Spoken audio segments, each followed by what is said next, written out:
안녕하세요. 대회에서 조선부터 방산 또 에너지 관련된 업종을 담당하는 멘토 황대근입니다. 오늘은 한국 석유 함께 살펴보도록 하겠습니다.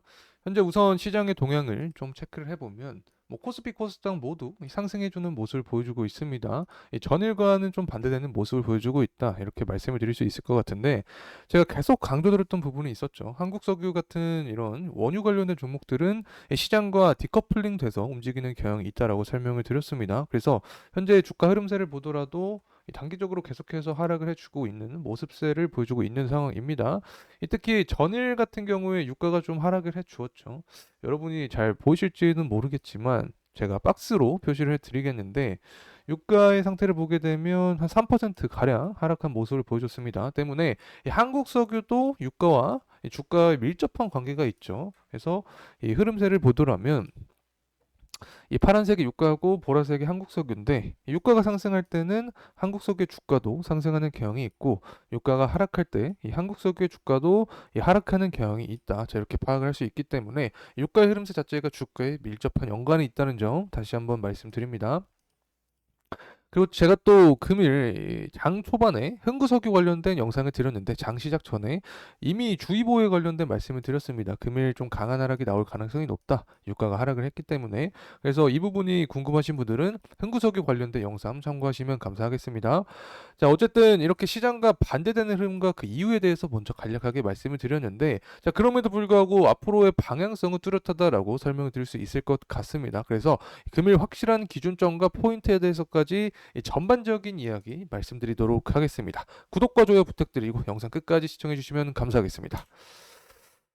자, 우선은 유가적인 흐름세 살펴보려고 합니다. 현재 유가는 한 82달러 정도를 보여주고 있는데, 최근까지 70달러 초반부에서 후반대까지 흐름세를 변동성 있는 모습을 보여주다가 이스라엘과 이란의 전쟁 때문에 공급 차질이 생기면서 유가가 강한 흐름세를 보여주었다. 자, 이렇게 말씀을 드릴 수 있습니다. 자, 하지만 금일 하락했던 이유는 바로 이 중동 리스크가 완화가 되었다라는 이야기가 나와주면서 하락을 해준 건데, 제가 어떤 말씀을 드렸냐면 바로 이유가 가만히 있지 않겠다라고 설명을 드렸었죠. 이후 정상들이 이란을 추가 제재하겠다라는 논의가 나와 주었습니다. 특히 이란 밑에 호르무즈 해협이 있다라고 설명드렸는데, 이 호르무즈 해협 자체가 유럽과 아시아를 잇는 항로라고 설명드렸어요. 그래서 이란이 만약에 호르무즈 해협을 봉쇄하게 되면 유럽 입장에서는 큰일 날 수밖에 없기 때문에 이 전쟁을 막고자 하기 위한 그런 제스처를 보여주고 있다. 자, 이렇게 볼 수 있습니다.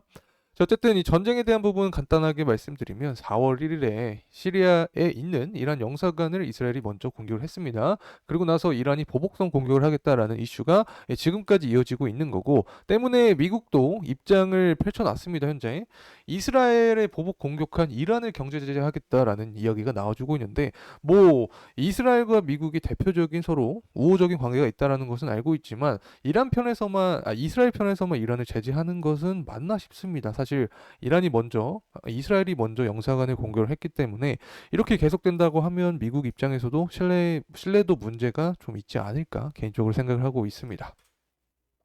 자, 넘어가서 이스라엘과 이란 왜 전쟁을 먼저 시작을 했냐. 자, 이 부분을 좀 설명드리려고 하는데, 간단하게 말하면 이 정치적인 이슈죠. 현재 네타냐후 정권입니다. 이스라엘 자체가. 그래서 지지율을 끌어올리기 위한 제스처가 필요하다. 그래서 이 부분을 통해서 이 전쟁을 계속해서 부각할 확률이 높다라고 설명을 드렸습니다. 그리고 또 이스라엘과 미국이 서로 우호 관계지만, 특히 현재 정권 자체가 이 트럼프 정권을 더 좋아한다라고 설명을 드렸기 때문에 앞으로 이 지지율 싸움을 할 때 바이든 정권을 흔들 확률이 높다라고 설명을 드립니다. 그래서 이란을 계속해서 공격하게 되면 주변 국가 쿠웨이트랑 바레인이 있는데 대표적인 산유국이죠. 이 산유국까지 이 공격을 받으면서 원유 공급 차질이 생기고, 이 부분이 바로 유가 상승 모멘텀까지 이어질 수 있다. 이렇게 말씀드립니다. 자, 이제 원달러 환율인데 현재 원달러 환율이 상승해 주고 있습니다. 어떻게 보면은 환율이 상승하면 시장의 공포 분위기가 형성이 된다라고 설명을 드렸고, 이러한 상황에서 수혜주가 바로 유가 관련된 종목이 될 수 있다라고 설명을 드렸습니다. 현재 1,400원 구간까지 환율이 올라온 상태이기 때문에 전반적으로 시장 자체는 사실 공포의 분위기가 더 강할 수 있다, 이렇게 말씀을 드리고, 이 미국 소매 판매를 먼저 말씀을 드리려고 하는데, 예측치보다 실제가 높게 나와주었습니다. 그래서 우리가 어떤 이야기를 할 수 있냐, 이 고금리 상황에서도 이 소비가 활발하다. 그래서 현재 금리 인상에 대한 우려를 할 수 있는 사실 데이터다. 그렇기 때문에 이 원달러 환율이 상승을 해주고 있다, 이렇게 말씀을 드립니다. 그래서 뭐 CPI 지수도 똑같은 얘기입니다. CPI 지표가 상승을 하니까 환율이 증가하는 측면이 있고 금리 인하를 9월이나 12월에 보고 있다. 이렇게 말씀을 드립니다. 금리 인하를 만약에 하게 되면 사실 이 부분에 있어서 수혜도 받을 수 있게 되는 거죠. 이 유동성이 원유 시장으로 들어올 수 있게 됩니다. 그렇기 때문에 유가 자체도 상승을 해주면서 관련된 한국 석유의 주가도 상승할 수 있다는 점 말씀드립니다. 자, 이제 지금까지 제가 이 공급에 대한 이야기를 좀 강조해 드렸죠. 전쟁이 발생해서 공급 차질이 생기면서 유가가 상승한다. 자, 이제는 수요적인 측면 때문에 이 PMI 지표를 가져왔습니다. 미국의 제조업 지표인데 예측치가 48.5인데 실제가 50.3을 기록을 해 주었습니다. 제가 50을 좀 유의미하게 보고 있는데 50을 넘어가면 경기 확장을 볼 수 있다고 설명을 드렸죠. 어쨌든 수치 자체가 잘 나왔기 때문에 제조업이 살아나고 있음을 우리가 암시할 수 있다. 이렇게 볼 수 있는 거고 중국도 마찬가지입니다. 수치가 잘 나왔죠. 그렇기 때문에 전반적으로 미국과 중국에서의 수요가 탄탄할 확률이 높다. 그래서 이러한 부분은 향후 유가의 상방 모멘텀을 야기할 확률이 높다는 점 말씀드립니다.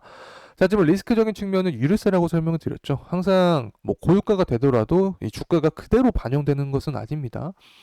이 유류세를 30% 인하한다라는 지난 이슈가 존재를 하고 나서 유가 관련된 종목들이 또 하락을 해 주었습니다. 그래서 이 부분은 우리가 리스크로 살펴봐야 된다라는 점 간단하게만 말씀드립니다.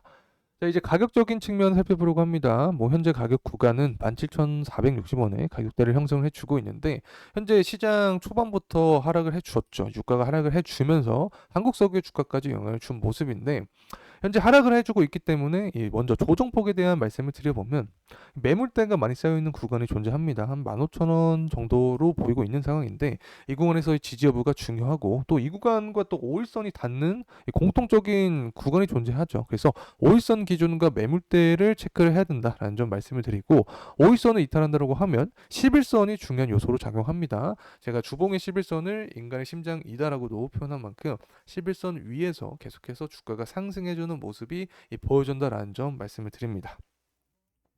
자, 그렇다면 조정폭에 대한 이야기를 해드렸는데 앞으로 주가 상승 모멘텀은 또 언제가 될 수 있을까? 이 부분을 설명을 드려보면 뭐 당연히 정책적인 측면을 볼 수밖에 없겠죠. 뭐 바이든 대통령이 현재 지지율이 높아지고 있습니다. 결국에 우리가 생각을 할 수 있는 점은 지지율 싸움 확률이 높다 이렇게 볼 수 있는 거고 향후 7월 8월 전당대회가 있습니다. 11월 대통령 선거까지 그러면 지지율을 높이기 위한 제스처를 할 확률이 높게 되고 앞서서 제가 설명을 드렸지만 이 전쟁에 대한 리스크를 부각할 확률이 높다라고 설명을 드렸죠. 이스라엘과 이란을 봤을 때 대표적인 선례로 파악을 할 수 있습니다. 그래서 이러한 부분을 부각한다라고 하면 유가는 다시 한번 상승할 수 있게 되는 거고 이 부분이 바로 한국 석유의 주가까지 긍정적인 흐름세로 야기할 수 있다는 점 말씀드립니다.